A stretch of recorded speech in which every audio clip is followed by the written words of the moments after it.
Welcome to the channel, guys. Today we're going to do a review on my R32. Let's get it. So I'm so excited to make this video. I've been thinking about doing a review on it, and now is the perfect time because I'm selling it tomorrow. So let's do it. Just to dive in here right off the top, I bought the car in Juliet, Illinois. That's by Chicago. I was researching for a car. I love Volkswagens. I've owned, I don't know, probably 10 to 12 cars already now. And I have just fallen in love with German engineering. And so I had to get one. I had to try it. And so I flew out there, planned this whole trip, picked it up there in Juliet, Illinois, without seeing it, without test driving it, with just a couple of pictures, and the excellent man there at the dealership sending me a whole bunch of stuff beforehand. And anyways, I flew there at like 6:30 in the morning. I got the car. I was so excited, so ecstatic to get it, and I drove it home. So I picked the car up, and it was an 18-hour drive home. So I started on my journey home. I ended up sleeping overnight somewhere in the middle of nowhere in like, I don't remember, South Dakota, something like that. And I ended up getting back here and just falling in love with the car. The VR6 that comes in this car has an amazing note, but I wanted to make it just a little bit better, even on my road trip home. Ended up, over the time that I've had the car, modifying it, and we'll kind of go into detail here on what I've done to the car. I kind of feel a little bit funny here, but I pulled up my list of all my modifications, all the things I've done to the car, and I just want to kind of break it down, what I've liked, what I haven't liked, what was worth it to me, and then ultimately the reason that I'm going to be selling it and buying a brand new car tomorrow. So first thing that I did, I believe, was an ECS intake for the car. I got that in December of last year, and I love that modification. Obviously, there's not a lot of horsepower gains that you can get with this car because it already kind of comes at like a point that can't be modified, where it's VR6, it's non-turbo, and so you get that naturally aspirated, awesome driving experience that comes with that, with power always, an awesome torque curve there, but not really any tunability. So I put the ECS tuning intake on it, and then we started from there. I eventually went and got a Miltech exhaust, which was by far the best modification that you can do to this car. By far best modification. I ended up putting that on. It only took me like 2 or 3 hours. I took the stock one off. I had my brother help me, so it went by really smooth. And it's a non-resonated 2.75-inch catback exhaust with 4-inch tips on it. And that thing sounds so much better. It is so much more fun to drive because of that. Obviously some little things, right when I got back here, living in Utah and just being like hit all the time with just the sun on the whole way home, I got the windows tinted.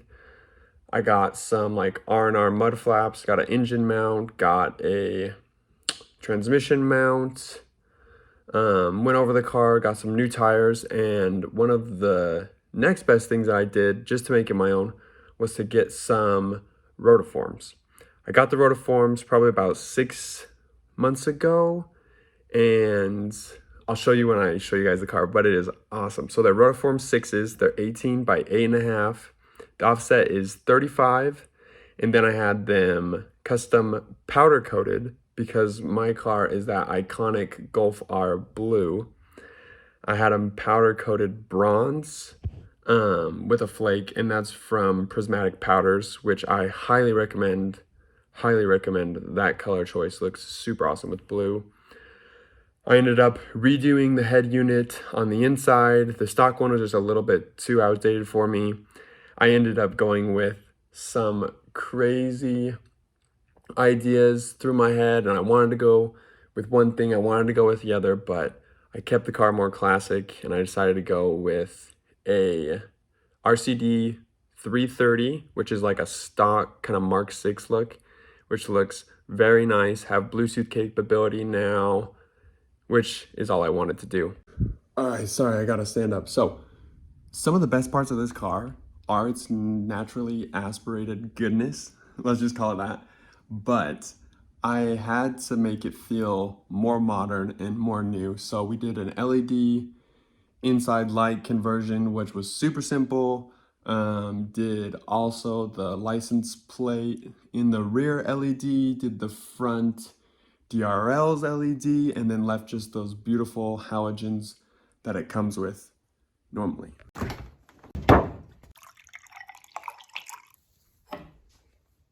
Okay, let's go see the car. First thing, which shoes? Okay.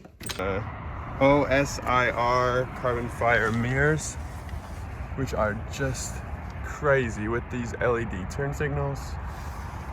Up front, we got those beautiful rotiforms again on some Toyo Proxies.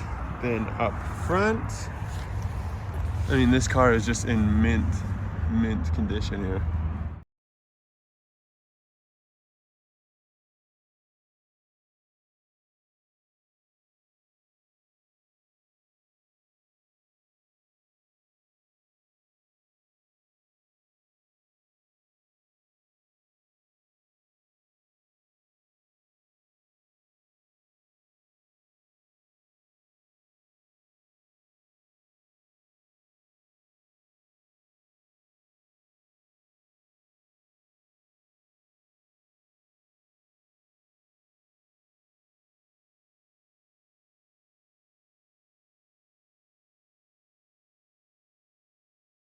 Okay, cold startup.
Thank you guys for watching, and if you have anything you want to see in the future, let me know down below. I'm gonna be buying a new car this week, so more content to come hopefully. Thanks, see you guys.